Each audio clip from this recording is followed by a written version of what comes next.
ओम शांति। बाबा के 17 दिसंबर 2024 के साकार मधुर महावाक्य। मीठे बच्चे, तुम बाप के पास आए हो अपना सौभाग्य बनाने। परम सौभाग्य उन बच्चों का है जिनका ईश्वर सब कुछ स्वीकार करता है। प्रश्न, बच्चों की किस एक भूल से माया बहुत बलवान बन जाती है?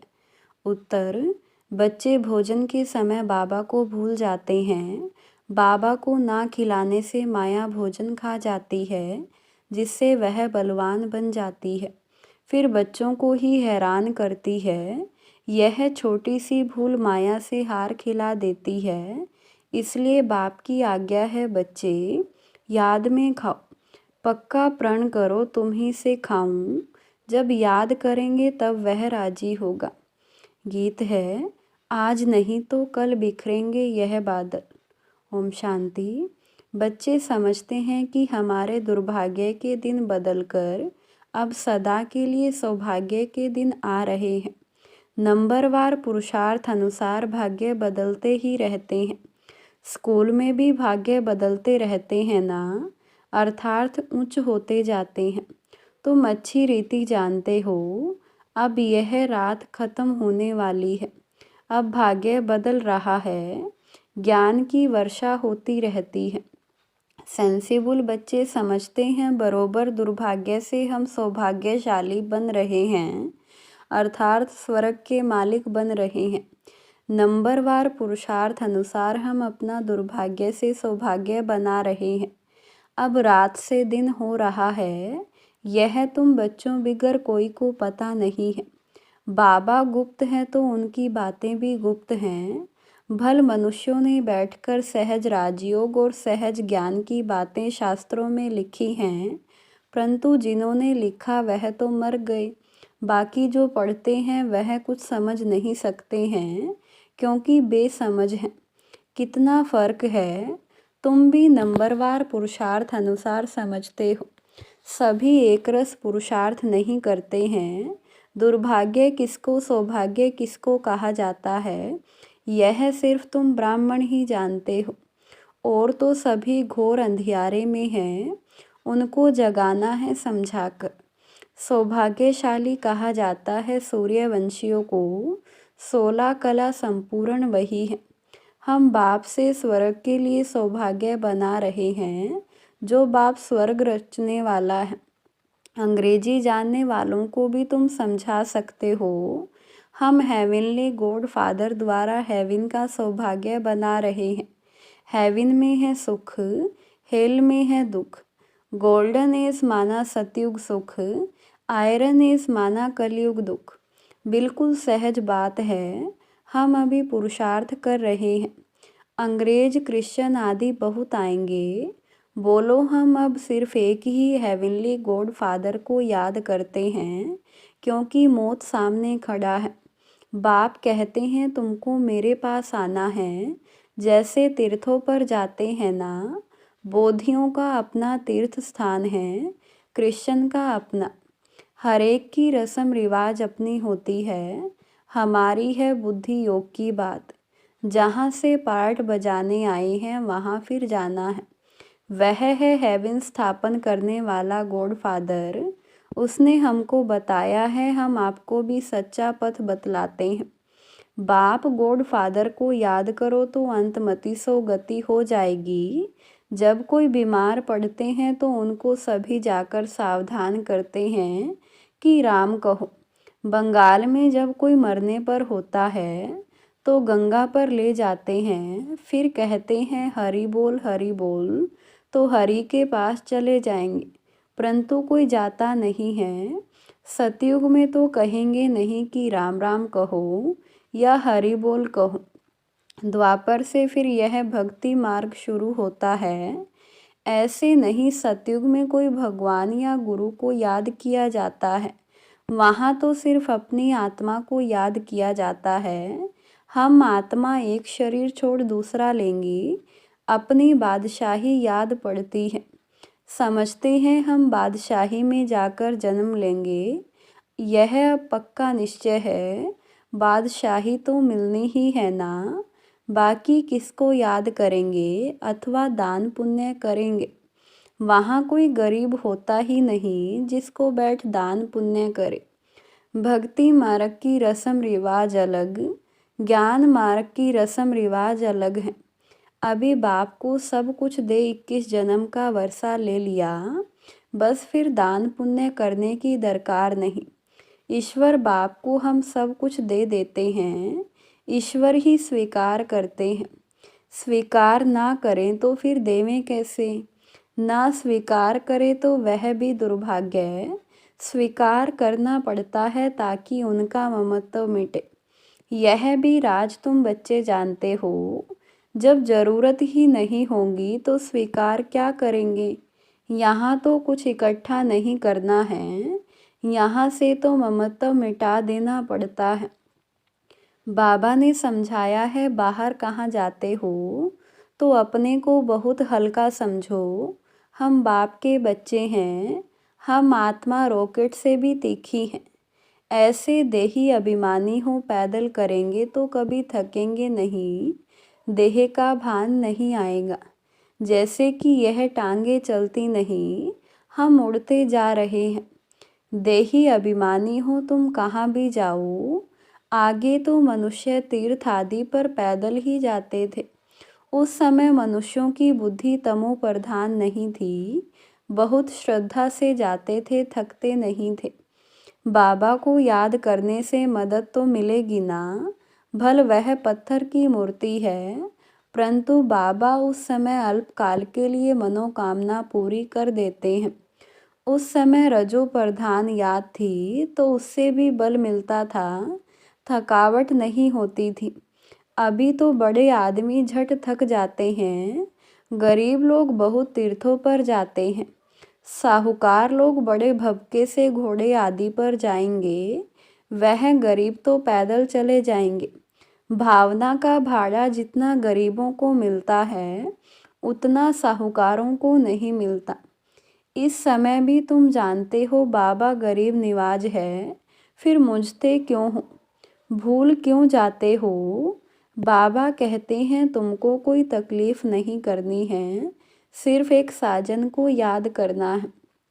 तुम सभी सजनियाँ हो, साजन को याद करना पड़े। उस साजन को भोग लगाने के बिना खाने में लज्जा नहीं आती। वह साजन भी है, बाप भी है। कहते हैं मुझे तुम नहीं खिलाएंगे, तुमको तो हमें खिलाना चाहिए ना। देखो बाबा युक्तियाँ बतलाते हैं, तुम बाप अथवा साजन मानते हो ना। जो खिलाता है पहले तो उनको खिलाना चाहिए। बाबा कहते हमको भोग लगाकर हमारी याद में खाओ, इसमें बड़ी मेहनत है। बाबा बार बार समझाते हैं, बाबा को याद जरूर करना है। बाबा खुद भी बार बार पुरुषार्थ करते रहते हैं। तुम कुमारियों के लिए तो बहुत सहज है, तुम सीढ़ी चढ़ी ही नहीं हो। कन्या की तो साजन के साथ सगाई होती ही है, तो ऐसे साजन को याद कर भोजन खाना चाहिए। उनको हम याद करते हैं और वह हमारे पास आ जाते हैं। याद करेंगे तो भासना लेंगे, तो ऐसी ऐसी बातें करनी चाहिए बाबा के साथ। तुम्हारी यह प्रैक्टिस होगी, रात को जागने से अभ्यास पड़ जाएगा तो फिर दिन में भी याद रहेगी। भोजन पर भी याद करना चाहिए। साजन के साथ तुम्हारी सगाई हुई है, तुम ही से खाऊं, यह पक्का प्रण करना है। जब याद करेंगे तभी तो वह खाएंगे ना। उनको तो भासना ही मिलनी है, क्योंकि उनको अपना शरीर तो नहीं है। कुमारियों के लिए तो बहुत सहज है, इनको जास्ती फैसिलिटीज़ हैं।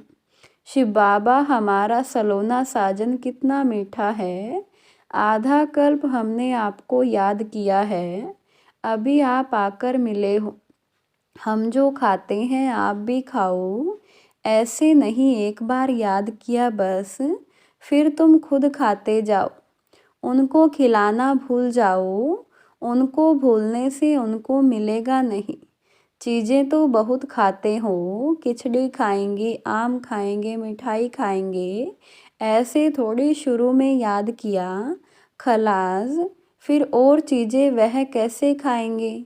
साजन नहीं खाएंगे तो माया बीच में खा जाएगी, उनको खाने नहीं देगी। हम देखते हैं माया खा जाती है तो वह बलवान बन जाती है और तुमको हराती रहती है। बाबा युक्तियाँ सब बतलाते हैं।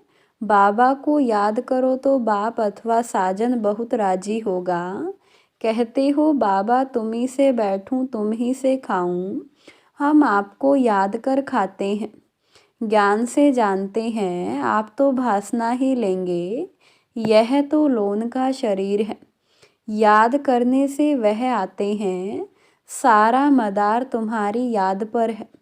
इसको योग कहा जाता है, योग में मेहनत है। सन्यासी उदासी ऐसे कभी नहीं कहेंगे। तुमको अगर पुरुषार्थ करना है तो बाबा की श्रीमत को नोट करो, पूरा पुरुषार्थ करो। बाबा अपना अनुभव बतलाते हैं, कहते हैं जैसे कर्म मैं करता हूँ तुम भी करो, वही कर्म मैं तुमको सिखलाता हूँ। बाबा को तो कर्म नहीं करना है। सतयुग में कर्म कूटते नहीं। बाबा बहुत सहज बातें बताते हैं। तुम ही से बैठूं तुम ही से खाऊं, यह तुम्हारा ही गायन है। साजन के रूप में व बाप के रूप में याद करो। गाया हुआ है ना, विचार सागर मंथन कर ज्ञान की पॉइंट्स निकालते हैं। इस प्रैक्टिस से विकर्म भी विनाश होंगे, तंदुरुस्त भी बनेंगे। जो पुरुषार्थ करेंगे उनको फ़ायदा होगा, जो नहीं करेंगे उनको नुकसान होगा। सारी दुनिया तो स्वर्ग का मालिक नहीं बनती है, यह भी हिसाब किताब है। बाबा बहुत अच्छी रीति समझाते हैं। गीत तो सुना बरोबर, हम यात्रा पर चल रहे हैं। यात्रा पर भोजन आदि तो खाना ही पड़ता है। सजनी साजन के साथ, बच्चा बाप के साथ खाएंगे। यहाँ भी ऐसे है। तुम्हारी साजन के साथ जितनी लगन होगी उतना खुशी का पारा चढ़ेगा। निश्चय बुद्धि विजयंती होते जाएंगे। योग माना दौड़ी, यह बुद्धि योग की दौड़ी है। हम स्टूडेंट हैं, टीचर हमको दौड़ना सिखलाते हैं। बाप कहते हैं ऐसे नहीं समझो कि दिन में सिर्फ कर्म करना है। कछुए मिसल कर्म कर फिर याद में बैठ जाओ। भ्रमरी सारा दिन भूं भूं करती है, फिर कोई उड़ जाते हैं कोई मर जाते हैं। वह तो एक दृष्टांत है। यहाँ तुम भूं भूं कर आप समान बनाते हो, उसमें कोई का तो बहुत लव रहता है ना। कोई सड़ जाते हैं, कोई अधूरे रह जाते हैं, भागंती हो जाते हैं, फिर जाकर कीड़ा बनते हैं। तो यह भूं भूं करना बहुत सहज है। मनुष्य से देवता किए करत ना लागी वार। अभी हम योग लगा रहे हैं, देवता बनने का पुरुषार्थ कर रहे हैं। यही ज्ञान गीता में था।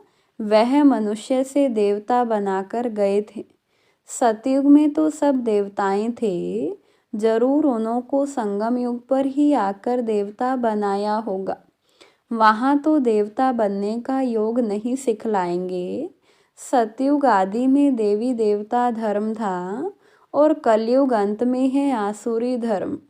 यह बात सिर्फ गीता में ही लिखी हुई है।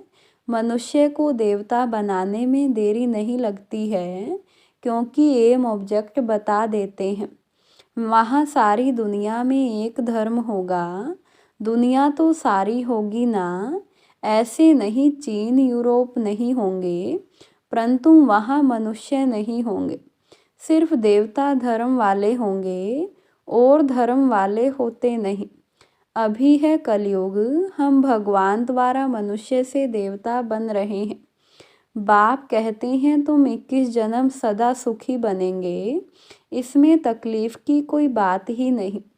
भक्ति मार्ग में भगवान के पास जाने के लिए कितनी मेहनत की है। कहते हैं पार निर्वाण गया। ऐसे कभी नहीं कहेंगे कि भगवान के पास गया, कहेंगे स्वर्ग गया। एक के जाने से तो स्वर्ग नहीं बनेगा, सबको जाना है। गीता में लिखा हुआ है भगवान कालों का काल है, मच्छरों से दृश्य सभी को वापस ले जाते हैं। बुद्धि भी कहती है चक्कर रिपीट होना है, तो पहले पहले जरूर सतयुगी देवी देवता धर्म रिपीट होगा, फिर बाद में और धर्म रिपीट होंगे। बाबा कितना सहज बतलाते हैं, मन मना भव बस। 5000 वर्ष पहले भी गीता के भगवान ने कहा था, लाडले बच्चे, अगर श्री कृष्ण कहेंगे तो दूसरे धर्म वाले कोई सुन ना सके, भगवान कहेंगे तो सभी को लगेगा गॉडफादर हेवन स्थापन करते हैं, जिसमें फिर हम जाकर चक्रवर्ती राजा बनेंगे। इसमें कोई खर्चे आदि की बात नहीं है, सिर्फ सृष्टि की आदि मध्य अंत को जानना है। तुम बच्चों को विचार सागर मंथन करना है, कर्म करते दिन रात ऐसे पुरुषार्थ करते रहो। विचार सागर मंथन नहीं करेंगे या बाप को याद नहीं करेंगे, सिर्फ कर्म करते रहेंगे तो रात को भी वही ख्यालात चलते रहेंगे। मकान बनाने वालों को मकान का ही ख्याल चलेगा। भल विचार सागर मंथन करने से रिस्पॉन्सिबिलिटी इन पर है, परंतु कहते हैं कलश लक्ष्मी को दिया है तो तुम लक्ष्मी बनती हो ना। अच्छा, मीठे मीठे सिकिलदे बच्चों प्रति माता पिता बाप दादा का याद प्यार और गुड मॉर्निंग। रूहानी बाप की रूहानी बच्चों को नमस्ते। रूहानी बच्चों की रूहानी बाप दादा को नमस्ते। धारणा के लिए मुख्य सार। फर्स्ट पॉइंट, श्रीमत को नोट कर पुरुषार्थ करना है। बाप ने जो कर्म करके सिखाया है वही करने हैं। विचार सागर मंथन कर ज्ञान की पॉइंट्स निकालनी है। सेकंड पॉइंट, अपने आप से प्रण करना है कि हम बाप की याद में ही भोजन खाएंगे।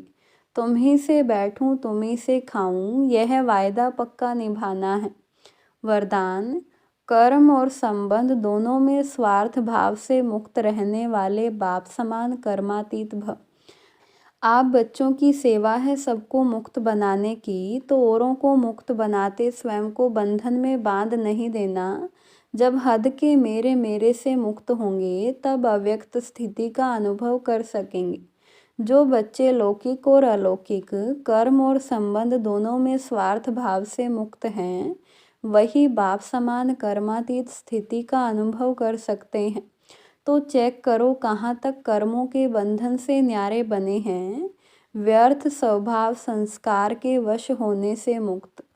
स्लोगन, जो सरलचित और सहज स्वभाव वाले हैं वही सहज योगी भोलानाथ के प्रिय हैं। ओम शांति।